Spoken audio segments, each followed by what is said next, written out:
vocês, em nome do Senhor, e a todos os que nos veem em casa, em tantos lugares, uma boa noite também.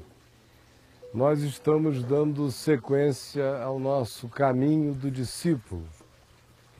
E hoje, tendo dito na quarta-feira passada que nós deixamos o tema do adultério, do divórcio e os subprodutos dele, como a fantasia, a infidelidade subjetiva e as implicações de cada uma daquelas coisas relacionadas ao tema do divórcio, ou da infidelidade, ou do adultério, foi uma longa viagem. Acabamos, nas duas últimas quartas-feiras, atrelando essa temática toda à questão da fidelidade, portanto, a do sim, sim e não, não. E na quarta-feira passada, nós vimos que isso tudo se amarra no cinto da fidelidade, que tem no sim, sim e no não, não, a sua fivela santa e não sagrada, para não rememorarmos tudo o que foi dito. Hoje, eu quero já de saída convidar vocês para que leiamos em Mateus, no capítulo 5, o que segue ao sim, sim e não, não, que tem a ver agora com vingança. É interessante essa sequência. A gente veio da justiça que excede a dos escribas e fariseus, que é o novo paradigma que o Evangelho estabelece, é o fundamento da rocha, é a porta estreita e é o caminho sobremodo excelente e mais elevado, aonde as objetividades têm valor social, cidadão, histórico e real, e nós somos responsáveis histórica e socialmente pelos nossos atos, mas diante de Deus, nós temos aprendido com Jesus que o buraco é infinitamente mais em cima.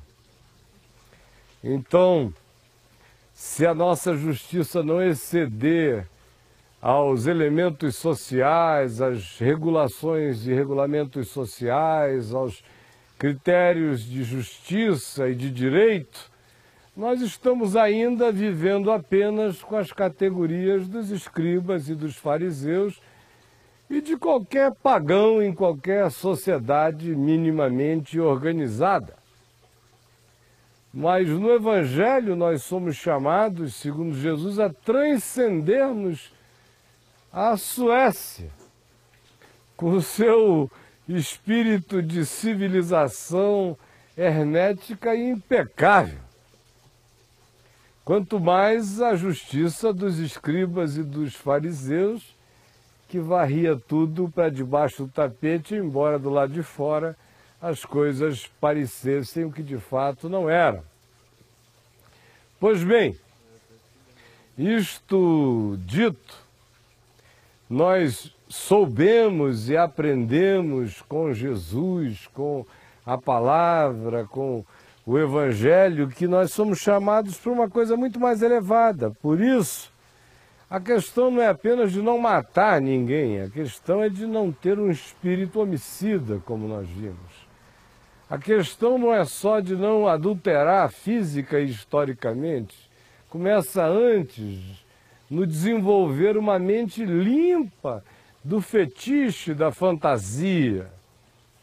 A questão não tem a ver apenas com as manifestações públicas ou explícitas da nossa reputação que evoca o sagrado para validar os nossos compromissos exteriores, porque o sagrado é o padrinho das exterioridades.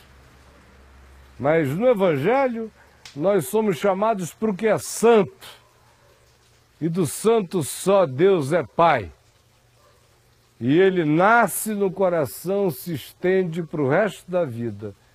O sagrado pode acontecer pelo apadrinhamento da reputação, da moral, da legislação, do politicamente correto, das imagens e das expressões, mas sem que necessariamente tenha qualquer correspondência do lado de dentro. O santo não, porque ele é onde tudo começa a ser, segundo Jesus, no coração, e dá o seu fruto vivo e real para o lado de fora. É sim, sim, não, não. O que disso passar vem do maligno. E aí, de repente, nós somos introduzidos à temática, no capítulo 5, no verso 38, da vingança, conforme aqui se lê. Jesus dizendo, e citando o texto de Êxodo, no capítulo 21, versos 23, 24 e 25 especificamente, ouvistes o que foi dito em Êxodo 21, 23, 24 e 25, para que os evangélicos entendam melhor a Sagrada Escritura. É isso que Jesus está dizendo para quem, sem uma referência, fica perdido. Sem um EX 21, 2 pontos, 23, tracinho, 25, Deus não falou. Sem esse prefixo numerológico, bibliotecário, antes da frase. Tamanha é a nossa idiotice, me perdoem a franqueza. Também ouvistes o que foi dito, para não perder o embalo, em Êxodo 21, de 23 a 25. Tem um pisca-pisca aqui que eu não sei de onde vem, mas não se assustem. É um vagalume sebiano. Ouvistes que foi dito? Não adulterarás. Eu, porém, vos digo, qualquer que olhar para uma mulher com intenção impura, no coração já adulterou com ela. Aí vem olho por olho, dente por dente, a mão, tudo isso que a gente viu. Aí vem toda a questão do sagrado versus o que é santo. Aí a gente entra no verso 38 com Jesus dizendo, ouvistes o que foi dito, olho por olho, dente por dente. Eu, porém, vos digo, não resistais ao perverso, mas a qualquer que te ferir na face direita, volta-lhe também a outra. E ao que quer demandar contigo atirar-te a túnica, deixa-lhe também a capa. Se alguém te obrigar a andar 1 milha, vai com ele 2. Dá a quem te pede, e não voltes as costas ao que deseja que lhe emprestes. Agora olhem todos vocês aqui para mim. O texto de Êxodo, capítulo 21, do verso 23 ao verso 25, diz exatamente o seguinte no contexto antecedente. Descreve cenas de violência, culminando com um homem tirando a vida de um outro homem. É nesse contexto que se diz, então será vida por vida, olho por olho, dente por dente, mão por mão, pé por pé, queimadura por queimadura, assim será. Aí o texto prossegue com leis de justiça infinitamente mais branda, que já são aquelas relacionadas a acidentes. Acidente com animal, um animal que chifrou alguém, se foi a primeira vez, então o indivíduo dono do animal que paga a recuperação do indivíduo ferido. Se a pessoa vier a morrer, que o animal seja imolado e que a carne dele não fosse comida, que não tivesse usufruto da morte. Ou tem leis relacionadas a coisas de outro tipo, como acidentes mesmo. Ou aquelas abruptas no tempo da escravidão, tipo um dono de escravo que ferisse o seu escravo numa punição e lhe tirasse o olho, a visão, seria obrigado a lhe dar carta de alforria, libertá-lo para sempre. Ou se lhe machucasse de modo que lhe diminuísse a produtividade ou a saúde, tinha que lhe dar carta de alforria. E assim há leis sucessivas, até aquelas horrorosas, piores do que o vida por vida, olho por olho, dente por dente, mão por mão, pé por pé, queimadura por queimadura, que é aquela: a feiticeira não viverá no teu meio. O que, na maioria das vezes, não deveria significar um apedrejamento em Israel, mas um banimento da pessoa. Mas a religião aproveitava era para apedrejar. Aí uma outra horrorosa: um homem que for apanhado transando com outro homem, os dois serão apedrejados. Aí vem aquela sucessão. Um casal apanhado em flagrante adultério, pedrada neles. E aí a pedra come solta daí para frente. Jesus, no entanto, ao dizer vida por vida, olho por olho, dente por dente, ao evocar exatamente Êxodo 21, de 23 a 25, ele chama para dentro do pacote não aqueles elementos da acidentalidade, mas aqueles relacionados à deliberação,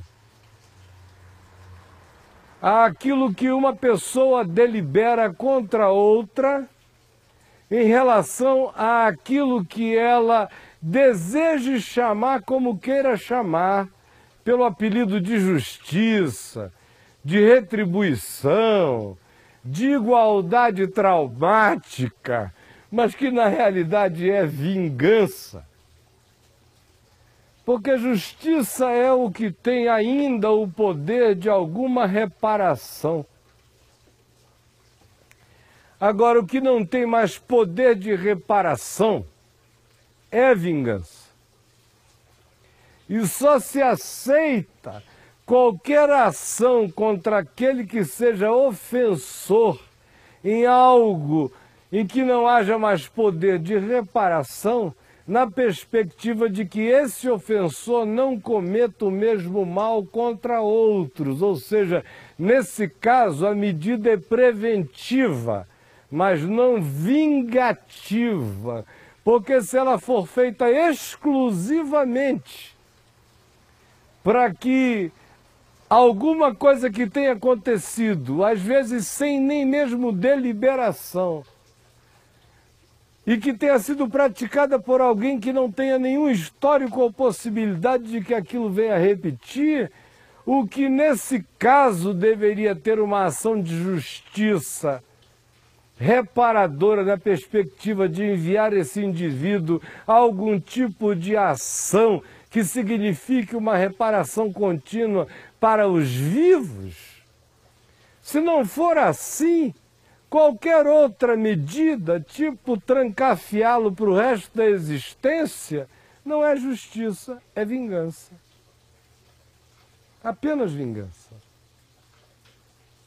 Mas que no nosso meio, como um traveco legal, viaja entre nós todo dia, sob os auspícios da justiça, enquanto a gente vaza as nossas mesquinharias e vinganças.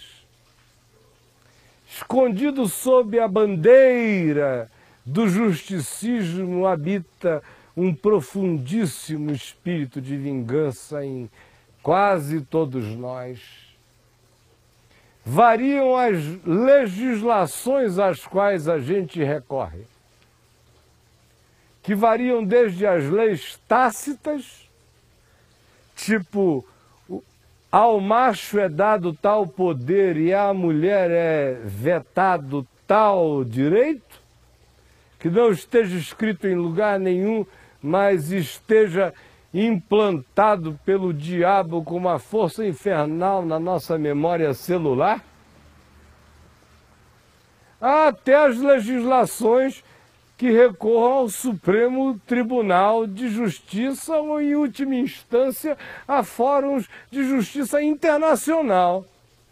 Enquanto isso, se viaja por leis de condomínio, se viaja por dentro de leis menores do centro de atividades do bairro, se viaja por BOs de ocorrência, por pura maldade, só para sujar a ficha do cara, embora você saiba que ele não é assim, bebeu demais nesse dia, fez o que nunca tinha feito antes, mas eu vou sujar a ficha desse safado.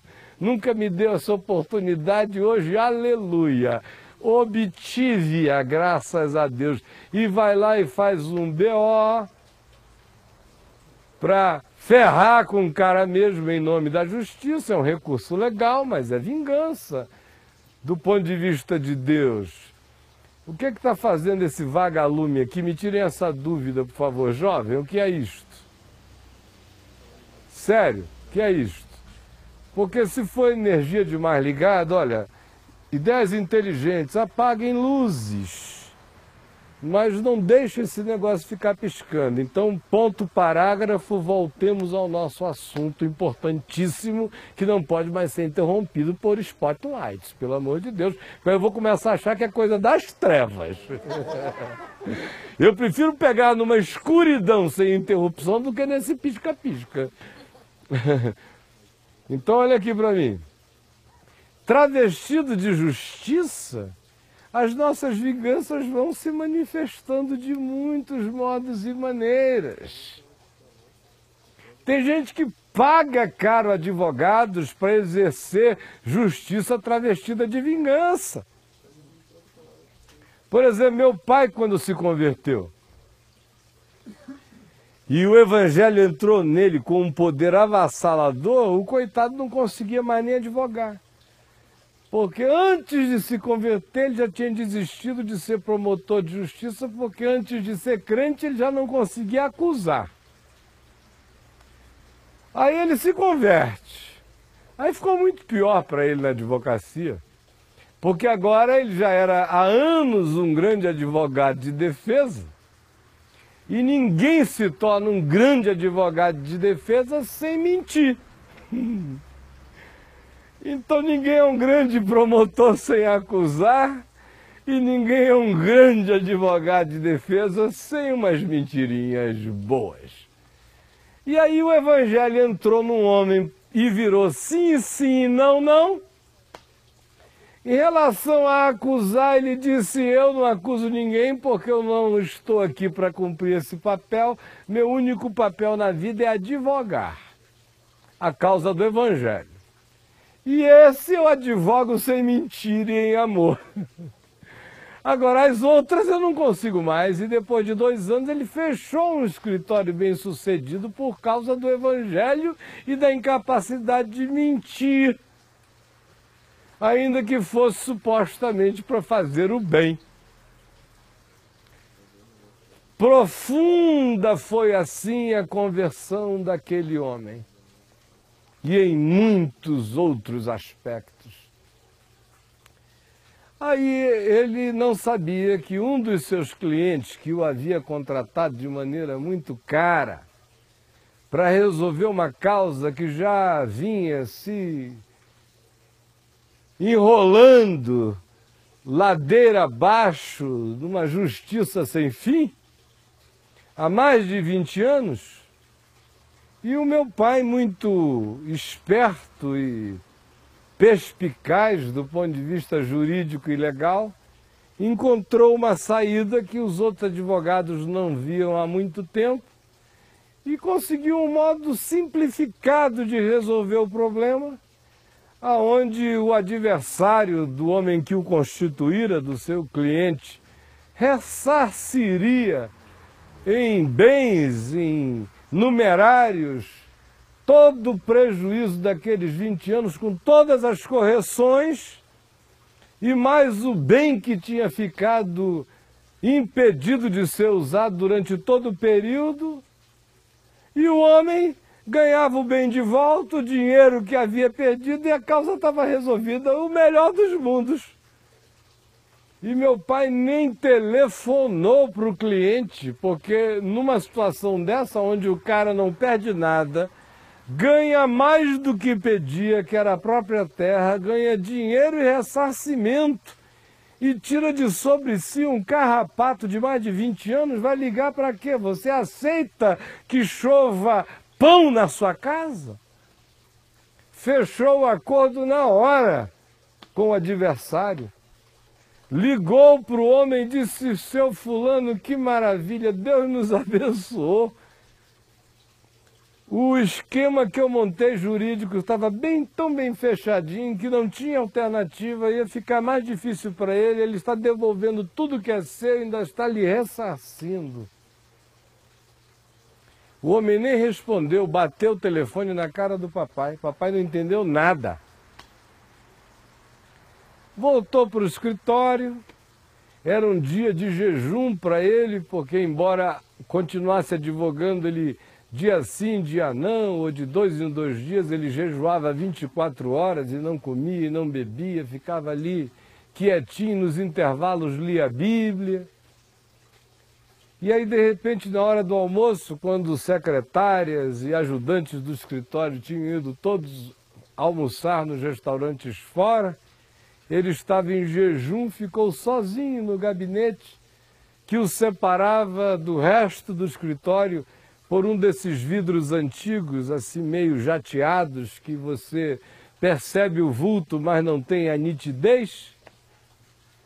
E aí, de repente, ele está aqui lendo a Bíblia e diz ele que chorando copiosamente, lendo um texto do Evangelho, com o coração incendiado, aquele fogo que acende na gente, quando o seu cérebro perde as distrações que as comidas dão, que as preocupações trazem, que os estresses produzem, e você se concentra no jejum e a adrenalina baixa, e a hiperatividade cerebral dá lugar à serenidade, e aí o seu potencial espiritual, psicológico, mental começa a aflorar, e aí tudo que o seu corpo trabalha para gastar o que a gente come em demasia, se concentra como energia não só orgânica, mas vital, numa mesma direção, e o seu sentido de percepção se dilata absurdamente, que é o que o verdadeiro jejum produz como sintoma em quem o faz, não procurando esse mecanismo, mas adorando a Deus em sinceridade. Meu pai estava ali se derretendo de chorar, experiência que eu tive às centenas na vida, fazendo a mesma coisa durante uma década, em que eu ficava tão sensível que às vezes uma brisa me botava de joelhos chorando, literalmente. Vou sentar numa cadeira no fundo do quintal, olhar para o céu e começar a ver aquelas nuvens passarem e o coração ser tomado de um cenário interior que se conectava a uma glória que transcendia a beleza do meu próprio olhar e de repente eu estar me derramando de adorar. De modo que eu sei o que ele estava sentindo e o que ele estava chorando naquela hora ali, lendo a palavra incendiada diante dele. Quando de repente ele ouve aquele barulho, um toque, toque, toque no vidro. Aí a porta estava fechada e ele levantou, tirou um lenço, enxugou os olhos, mas ainda estava todo melado, abriu a porta, aí quando reconheceu o cliente dele, disse: "Ô, seu fulano, que maravilha que o senhor está aqui, num dia tão lindo como o de hoje, quando Deus nos abençoou e nos livrou de um grande problema, e o senhor chegou na hora certa. O senhor, desculpe, o senhor deve estar achando estranho, eu estar com essa cara molhada assim de lágrimas, sabe o que é? É o Evangelho. Eu estava lendo, olha só, o senhor se importa se eu ler esse pedaço para o senhor? Só um pedacinho", e leu. Quando acabou de ler, o cara tirou aquele revólver assim das costas, jogou no meio da mesa, pá! Falou: "Seu desgraçado, você acabou com o meu prazer de 20 anos de vingança. Eu lá queria propriedade, eu lá queria dinheiro, eu queria que o cara não pudesse, eu queria encalacrá-lo, eu queria ferrá-lo, e você vem com esse evangelho acabar com os meus 20 anos de vingança." Eu fiquei com tanta raiva que, não podendo matá-lo, eu vim aqui para descarregar isso na sua cara. Mas quem é que pode matar um homem que traz essa luz no rosto? E começou a chorar e acabou de joelho ali ao lado da mesa com meu pai orando sobre ele. Para mim, um exemplo que chega a ser caricato, na verdade, carregado e poderosa, que ele traz como ilustração de como atrás da justiça escondem-se as nossas vinganças. Atrás do direito, atrás de direitinhos pequenos, muito pequenos. Por exemplo, hoje a gente pode usar aquela tenda ali do lado de fora à vontade. Nós obtivemos ganho de causa do juiz para usar à vontade. A gente não está usando. É porque eu particularmente gosto muito desse cenário aqui quando não chove. Eu gosto do foguinho.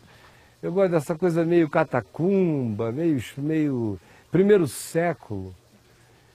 Quem vê a gravação de longe assim nem entende bem onde é isso aqui. Parece que a gente está reunido há muito tempo atrás, não fossem as indumentárias tão modernas. Eu gosto, é meu prazer fazer isso também para esta finalidade. Mas sem causa nenhuma, por encasquetamento, por veneta, por doença religiosa, porque a vizinha ali ao lado da tenda bate lá o tambor dela, coitada. E resolveu implicar com a gente. Que o único som amplificado que usamos é o do molestamento horroroso do teclado do Jack. Nem doente mental rejeita, é musicoterapia. O meu som é só minha voz.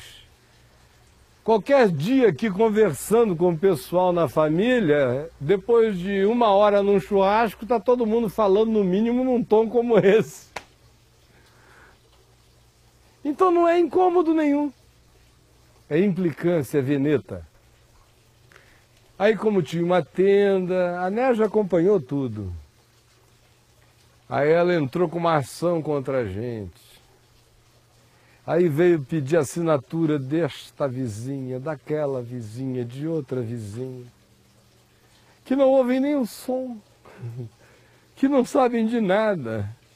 É só veneta, porque são os crentes se reunindo. E o argumento é: devem estar lucrando, devem estar vendendo, deve ser uma associação comercial. Porque coisa de crente é coisa comercial, né? Vistam a carapuça os que assim pratiquem essas coisas. Aí lá foi a acusação, enfim, não deu em nada. No mesmo período, aqui ao lado, tem 3 caminhões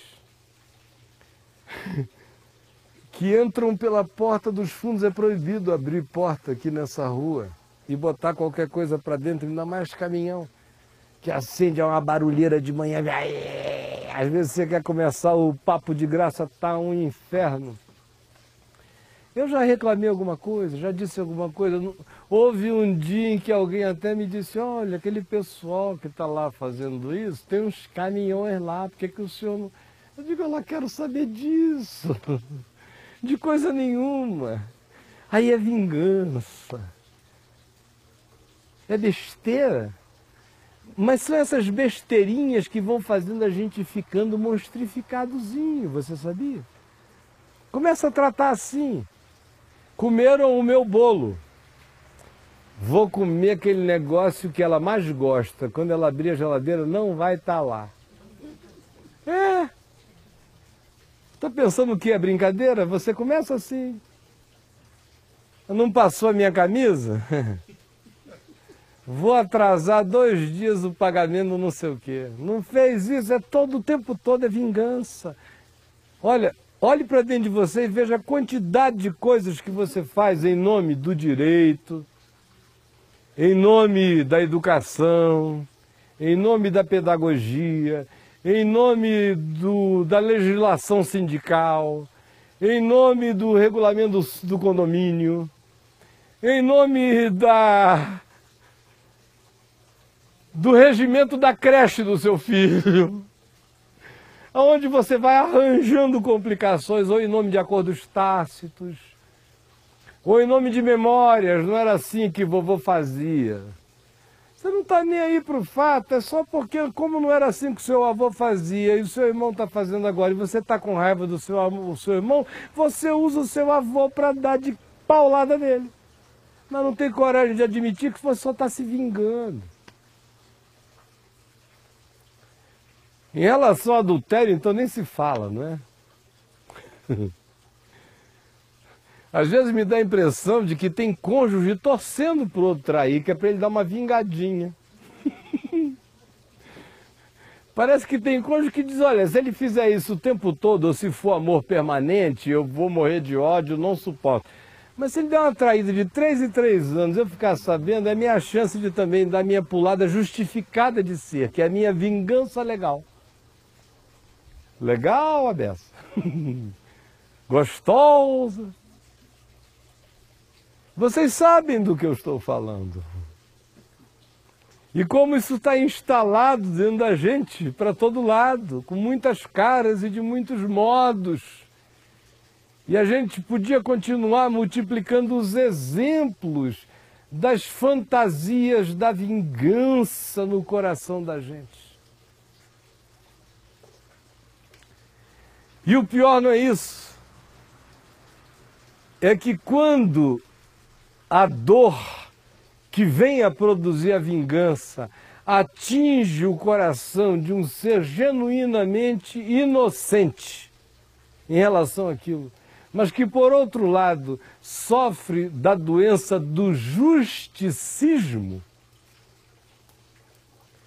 então o fato dele se saber completamente inocente associa-se à sua judiciosidade, e esses seres são capazes de, em nome da justiça, cometerem atrocidades legais, justificadas, amparadas, bem fundadas em todas as legislações necessárias.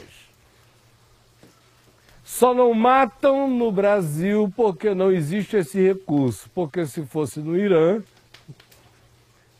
usariam a legislação até o enforcamento. Se fosse caso disso, até onde fosse possível.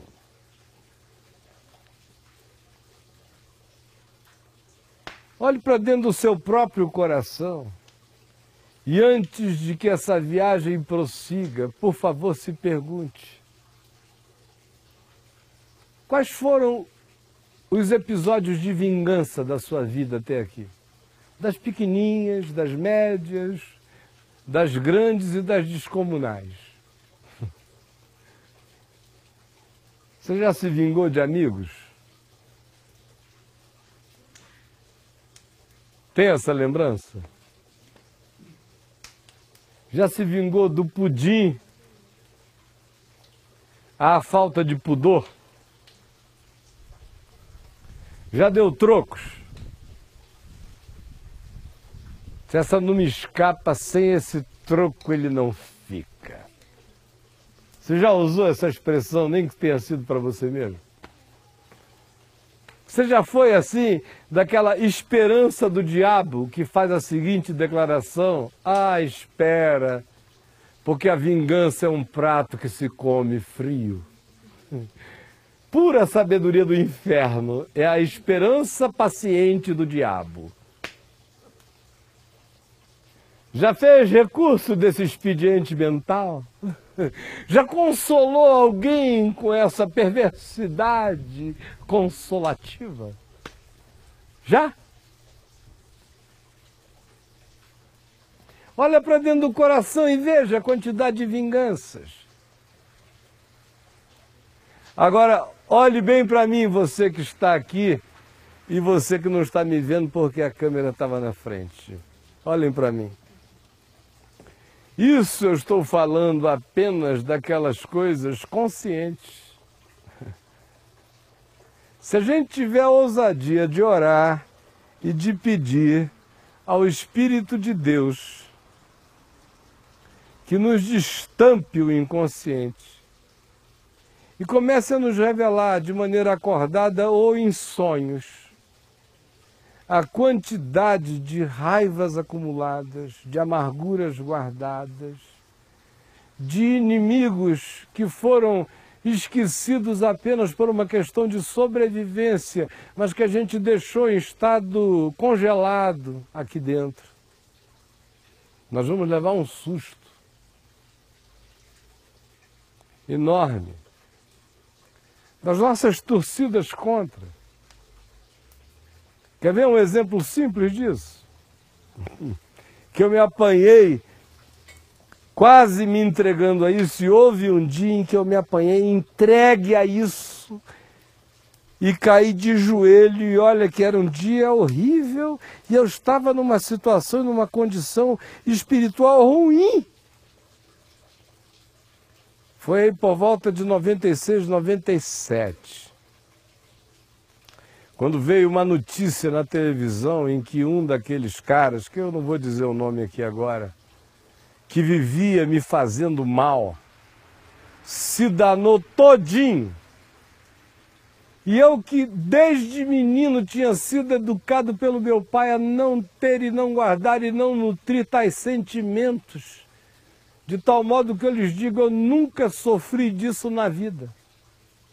De repente agora, eu me vi dizendo bem feito. Quando aquilo saiu da minha boca, eu ouvi a palavra que diz, nunca digas bem feito. E eu me lembrei do profeta Amós, Deus dizendo para Edom, para Moabe, para a Filístia, para a Etiópia, porque quando Israel caiu, vocês disseram bem feito. Olha só o que eu vou fazer com vocês de bem feito agora. E eu caí ali no chão dizendo, Senhor, logo eu dizendo bem feito, eu sei em que estado eu estou, me perdoa. Não leva isso em consideração, apaga o meu bem feito. Porque seria o maior mal feito que eu traria contra a minha vida. Agora olha aqui, um teste simples para a gente averiguar isso é vendo um noticiário, por exemplo. É quando as pessoas que você antipatiza no cenário público se dão mal. E aquela coceira que te dá. Que maravilha! Sabe qual é o sentimento que o Evangelho ensina? O Evangelho nos ensina ambivalências nessa hora, estilo sede simples como as pombas e prudentes como as serpentes. Ele nos ensina a termos fome e sede de justiça e a sermos misericordiosos. De modo que, quando um caso desse acontece, o Espírito do Evangelho em nós nos faz dizer que apenas a justiça seja feita, porque você não sabe se é a justiça que está sendo feita. Que apenas a justiça seja feita. E que o Senhor tenha misericórdia deste homem, separe os fatos das criaturas, e bem-aventurado será seu coração para sempre. Mas na maioria das vezes não é assim que acontece, é ou não é verdade? Olha para mim. Quando a gente endiabra alguém que a gente nem conhece, o cara só virou objeto da nossa antipatia pública.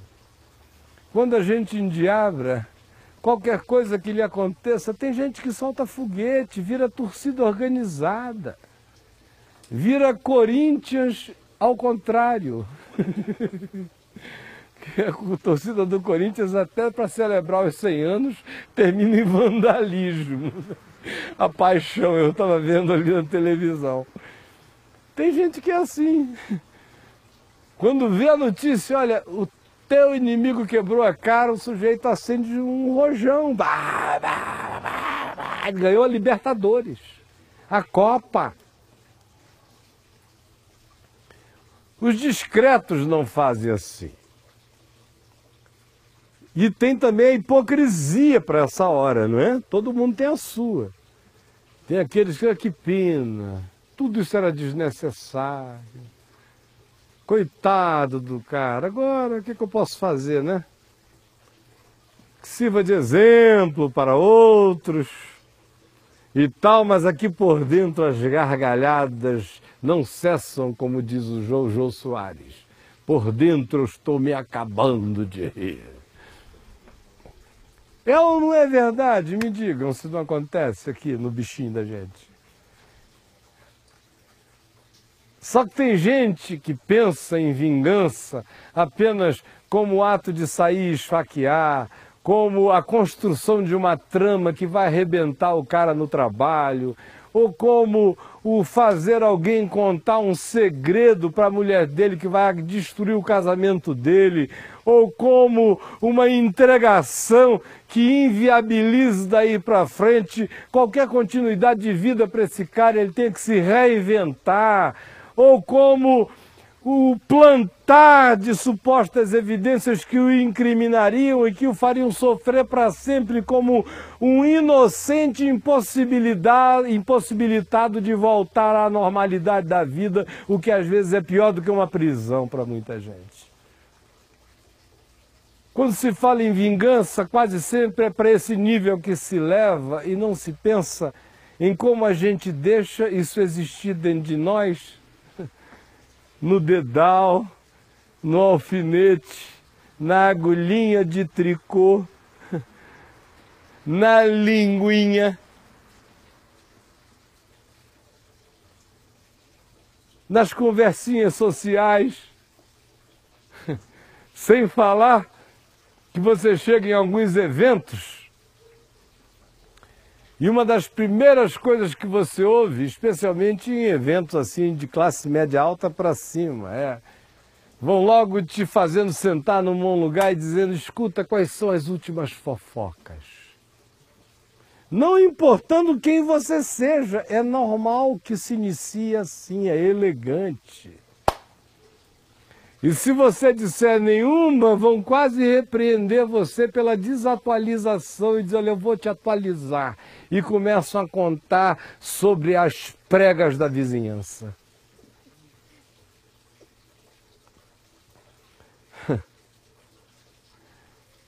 O que é isso? Se não já um estado de vingança contra a vida que se instalou. Fofoca é vingança contra a existência. A língua, usada sem ser carregando graça e verdade em amor, é espada, solta como a de um franco atirador, já não é mais vingança tópica, já se torna vingança indiscriminada contra a existência humana. É quando você começa a desenvolver prazer em estar frequentemente atualizado sobre a desgraça particular dos outros.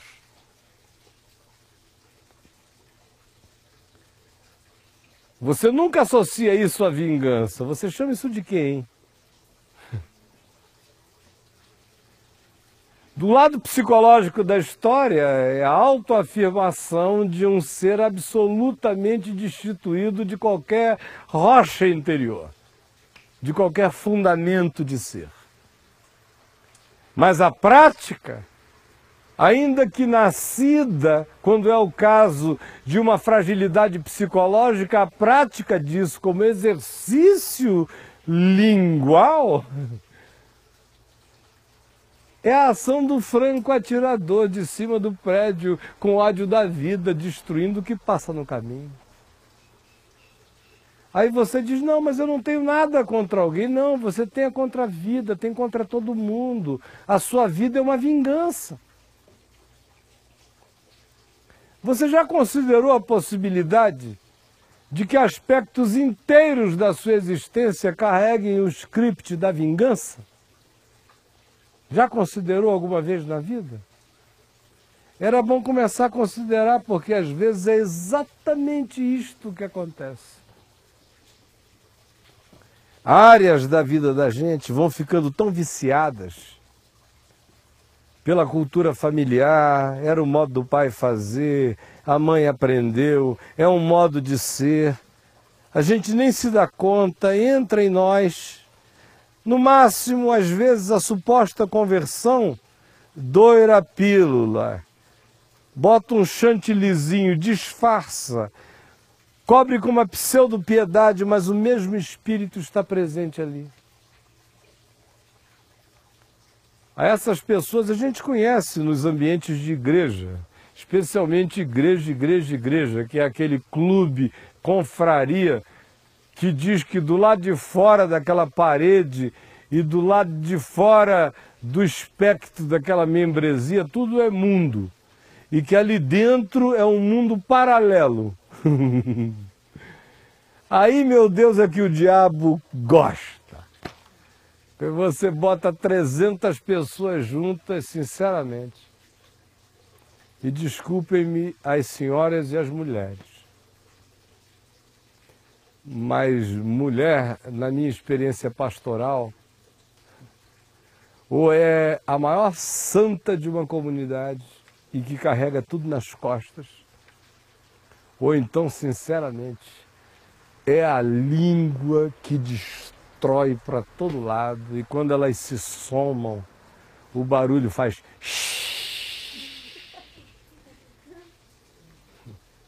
é uma desgraça. Aquela confraria ali, não tem o que fazer, começa a falar mal uns dos outros. E aí você descobre o que está embutido ali dentro. É todo mundo orando pelo mundo, pedindo pela salvação dos perdidos e não sei o que e tal, mas no convívio é vingança para lá, é vingança para cá, é vingança no louvor. É vingança no louvor. Tem gente que esconde a página do reto projetor. Esse hoje ela não canta. Rouba a fita cassete do playback. Vocês estão pensando que eu estou de brincadeira? E no púlpito? Os caras só não estão dando boa noite Cinderela para se vingar. Tem gente fazendo o impensável. Tudo por vingança. E disciplina de igreja como vingança. Pelo amor de Deus. O que tem de gente que usa a tal da disciplina da igreja para se vingar não é brincadeira. Olha, eu vi uma ocasião um indivíduo ficar anos a fio como detetive 2, 3 vezes por semana querendo pegar um presbítero no flagra.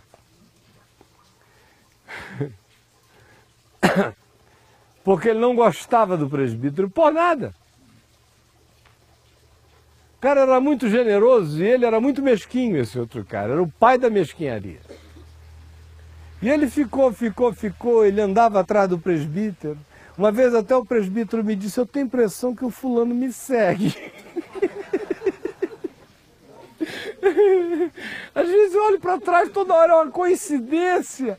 Aí ele para do meu lado e diz, ô amado, olha só como é que é detetive crente, ô amado, quando é flagrado. Pois bem, um dia, Ele passou numa rua e o presbítero estava dando um beijo numa loura dentro do carro. E a mulher dele era uma senhora grande, já falecida, e não era loura. Aí o cara saiu assim, ó. Aleluia, glória ao Senhor, minhas orações foram ouvidas. Pelo amor de Deus, é uma experiência erótica essa. É. Totalmente erótica. O João conhece o pessoal, mas vai ficar sem saber de quem eu estou falando. É lá das bandas do Rio mesmo. Aí, lá vai ele. Quando eu soube, eu já não era mais pastor dessa igreja, há alguns 3 anos, mas quando eu soube, ele já tinha ido visitar presbítero por presbítero. Já tinha convocado o pastor da igreja para uma reunião do conselho, praticamente, da igreja. E chegou lá com as tais das evidências num gáudio, numa alegria, num gozo, num arrebatamento.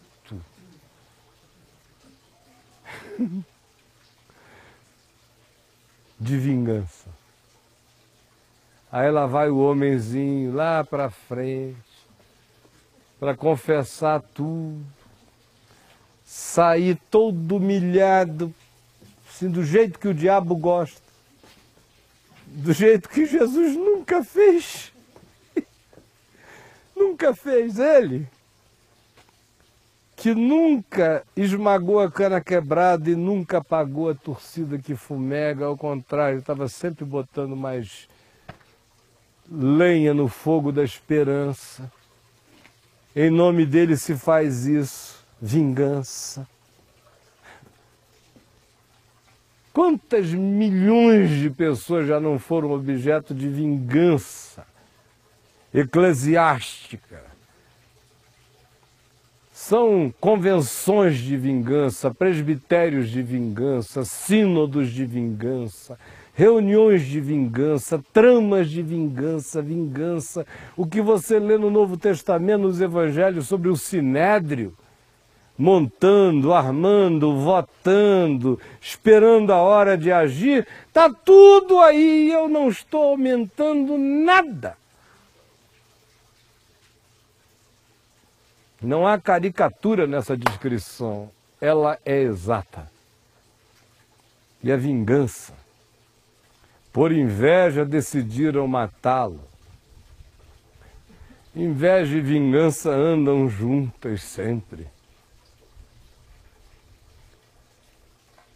E aí a trama foi montada e o homicídio foi executado eclesiasticamente nos laboratórios da religião. Mata-se de montão, meus irmãos. Por que que hoje eu apenas li o texto e estou fazendo essas perguntas? É porque não nos adiantará prosseguir antes da gente olhar para dentro do coração, porque eu não estou aqui fazendo estudo bíblico, eu estou aqui pedindo a graça de Deus de ensinar o Evangelho. Fazer estudo bíblico, eu já tinha acabado Mateus há muito tempo, é verso por verso, vamos lá e tal, já tinha acabado, mas eu estou gastando tempo não na letra, mas no espírito da palavra. Tudo que eu lhes disse hoje tem exatamente tudo a ver com o que Jesus disse aqui no Sermão da Montanha, mas apenas dizer o que o texto diz não nos levaria a internalizar a consciência do que está sendo dito, porque eu só internalizo consciências uma vez que eu me enxergue contra a verdade. Enquanto a verdade não me fere, eu não me percebo.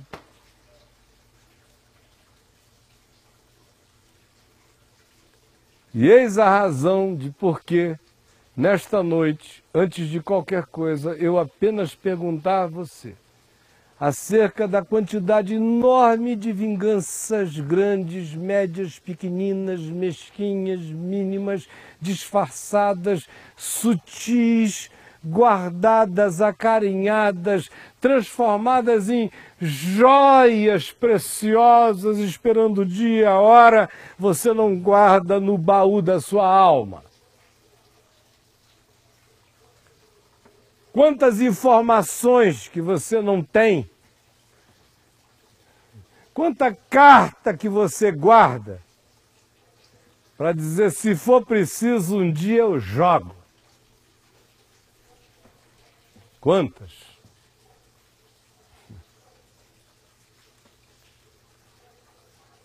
Eu tinha uma quantidade enorme de fitas gravadas do período de 95, 96, quando o governador do Rio, o prefeito, montaram todas as tramas contra mim. Eu gravei muita coisa. Depois gravei quase tudo do dossiê Caimã, falas de muita gente das maiores. Tudo em fita. Até que há alguns poucos anos atrás, um dia, eu que já tinha até esquecido delas, abrindo uma mala empoeirada minha, encontrei-as todas. E o meu coração levou um susto. Porque eu disse, eu nunca fiz isso na minha vida. E eu não quero guardar daquele período nem a verdade gravada de tudo que eu digo, porque a minha justiça não vem de fitas, a minha justiça vem do Senhor, e eu não peço nem justiça em relação a isso, isso nem existe, eles estão todos perdoados, eu não quero nem saber, eu quero que tu visites a vida deles com graça. Por que que essas fitas ainda estão aqui? E joguei-as todas fora. Agora, fique lembrando das coisas que você possui, das cartadas. Algumas são documentais, outras não. Outras são só informações que você sabe que você guarda alguém ali. Alguém que um dia fez alguma coisa ruim a você e você tem muito sobre ela e ela sabe, e você trabalha com essas categorias de criar um escravo. O que é isso, senão uma vingança perversa, misturada com uma vontade soberana e diabólica de dirigir a vida do outro, enquanto você todo dia ri, dizendo, bobos não devem se meter com gente do meu tamanho. Mas olhe para dentro, por favor, e veja. Porque, gente, para encerrar, e eu nem iniciei o texto ainda, nós vamos ficar algum tempinho nele. Mas para encerrar, para a gente começar a conseguir ler o texto, a entender o texto, a saber do que se trata, do que Jesus dizia, até onde isso vai, até onde isso entra, onde se instala, quais seus disfarces, sem dizer no mínimo essas coisas que eu lhes disse, ia continuar a ser um mandamento de Jesus no Evangelho para a gente decorar e não saber nem onde aplicar, exceto nas coisas de tão caricatas e absurdas que até o mais idiotado diz, não, assim já é demais, né? É muita vingança. Mas enquanto isso a gente vai fazendo, criando vingança como hamster. E pensando que só não vale aquelas que chegam com cara de Tiranossauro Rex. Mas Jesus diz, olha, quem trata a vida com sim, sim, não, não, não brinca de quase vingança. Ou é ou não é. E no Evangelho não tem que ser. Portanto, que não seja, pois se for, quem deixará de ser para Deus é você. Aquele que vive para se vingar, vive para inexistir.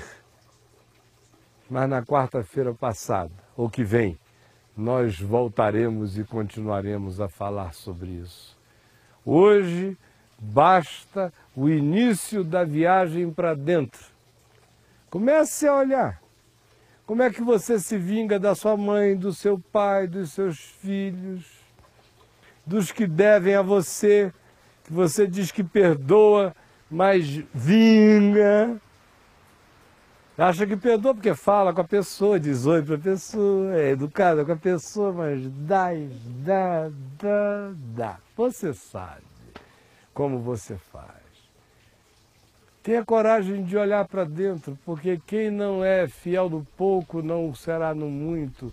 Quem não se libertar das vingancinhas jamais será discípulo na hora em que a vingançona for um desafio da honra, da moral, da lei, da religião, da reputação, da imagem pública e de tudo mais.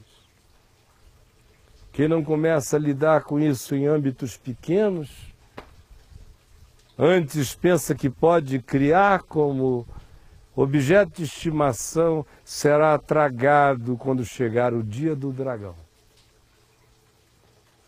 E aí todo vingador é vítima de si mesmo, em todos os sentidos.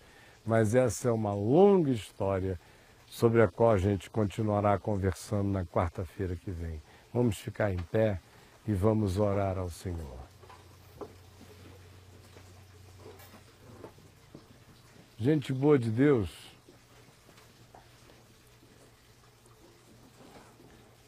vamos dar as nossas mãos?